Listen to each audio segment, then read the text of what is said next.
3대 지수, 뉴욕 증시 3대 지수 모두가 다 1.6%대 급락세를 기록을 했습니다.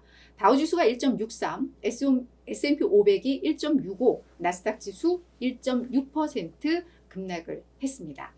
근데 사실은 장 시작부터 뭐 마감 한두 시간 전까지만 하더라도 시장 계속 그냥 보합권 등락을 좀 보였었고요. 오히려 기준금리 25bp 인상을 했습니다. 25bp 인상하고 성명서 공개되고 하면서 오히려 증시가 상승 쪽으로 방향을 좀 잡았었거든요. 그러다가 제롬 파월 연준 의장이 기자회견을 시작하면서 증시가 급격하게 하락으로 돌아섰습니다. 그러면 결국은 기자회견이 또 매파적이었구나라는 게 또 해석이 되죠. 그 내용들 지금부터 좀 살펴보도록 하겠습니다. 먼저 기준금리 25bp 인상은 만장일치로 통과가 됐습니다. 그래서 이제 기준금리가 4.75에서 5%로 올라섰습니다. 지금 연준은 9차례 연속으로 금리 인상이라는 또 기록을 세우기도 했습니다. 자, 먼저 성명서 공개됐을 때만 해도 증시가 상승 쪽으로 갔었다고 했죠. 성명서 긍정적이었습니다. 약간 비둘기파적 느낌이 났었는데요. 뭐냐 하면 그동안 성명서에는 지속적인 금리 인상이 적절하다라는 문구가 있었는데요. 요걸 뺐습니다. 대신에 약간의 추가 정책 확인이 적절하다로 이걸 바꾼 거거든요. 그러니까는 약간의 추가적인 금리 인상이 적절하다로 바뀐 겁니다. 그러다 보니까 그러면서 이제 또 뭐라고 했냐면 이제부터 들어오는 입력되는 정보들을 면밀하게 모니터링하면서 이것들이 통화 정책에 미치는 영향을 평가할 거야 라고 했으니까 금리 인상 이제는 이 종료가 임박했구나 라는 해석이 가능했고요. 점도표 상에서도 이 부분이 나왔습니다. 연준 인사 19명 중에 18명이 이번에는 금리 인상에 참여를 했어요. 원래 전원 다 참여를 하는데 아마 한 명은 뭐 무슨 이유인지 모르겠지만 빠진 것 같습니다. 근데 그 18명 중에 10명이 올해 연말까지 최종 금리 수준을 5에서 5.25%로 다 전망을 했습니다. 그러니까 이게 중간금리가 5.1%, 최종금리 이제 5.1이 될 거라는 건데 당초 이 최종 금리 수준에 대해서 시장에서 이번에 이게 뭐 5.5까지도 높아질 것 같다, 뭐 더 상향될 것이다 라는 우려들이 있었는데 당초 12월에 공개됐던 점도표와 이게 달라지지를 않으니까 이렇게 되면 5월쯤에 금리 인상 25bp 한 번 더 하면 올해는 금리 인상 끝나는구나. 그리고 이제 상황에 따라서는 하반기쯤 금리 인하도 기대할 수 있겠는데? 라는 게 시장에서는 기대를 했던 바거든요. 그랬는데 이제 기자회견 때부터 뭔가 분위기가 돌변하기 시작을 했습니다. 제롬 파월 연준 의장이 먼저 첫 시작은 나쁘지 않았어요. 우리 이번에 금리 인상 중단도 고려를 했었다. 그러니까 금리 동결이었죠. 하지만 강력한 경제 데이터, 그러니까 인플레 지표라던가 여전히 뜨거운 이 고용시장의 데이터가 여전히 존재하고 있고 이에 따른 인플레 압력은 있고 거기에다가 은행 부문에 대한 이런 건전성에 대해서도 우리가 확신을 했기 때문에 이제 동결 카드는 배제하고 결국은 이제 25bp 금리를 인상했다라고 설명을 한 겁니다.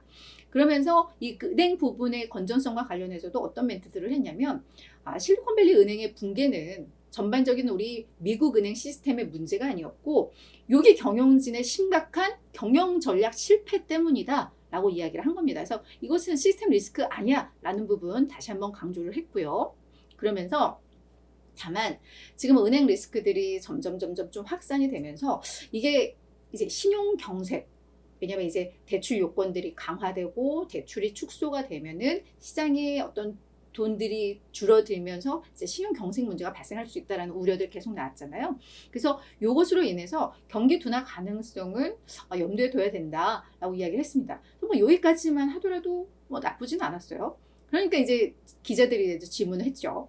시장에서는 연내 금리 인하 기대감들 나오고 있습니다. 금리 인하설 있습니다. 어떻습니까?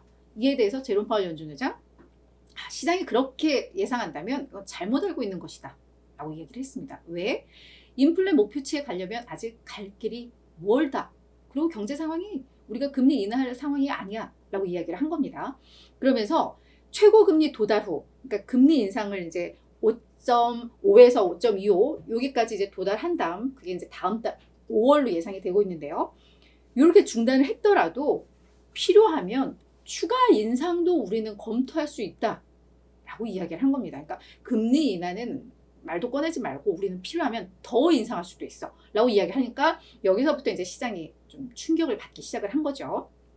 그러면서 지난번 회의 때 2월 회의 때는 경기 연착륙에 대한 그래도 자신감을 내비쳤었는데 이 경기 연착륙에 대해서도 이제 조금은 더 신중해지는 모습을 보였습니다. 그러니까 지금 은행 위험 때문이겠죠. 그래서 뭐 경기 연착륙 뭐 우리도 노력은 하겠지만 지금 뭐 연착륙이 가능하다 뭐 그렇지 않다 뭐 이렇게 확정적으로 이야기하기에는 지금은 좀 다소 성급해 보인다라고 이야기를 했습니다. 그러니까 우리가 결론을 내어보자면 자, 경기에 대한 확신은 오히려 줄었습니다. 그런데 금리 인하는 없고 오히려 필요하면 추가적인 금리 인상도 가능해 라고 하니까 이 전반적인 그 흐름, 균형이 시장이 예상했던 것과는 좀 다르죠. 이런 부분에 있어서 이제 증시가 급락으로 좀 이어졌다라고 해석을 해볼 수가 있을 것 같고요.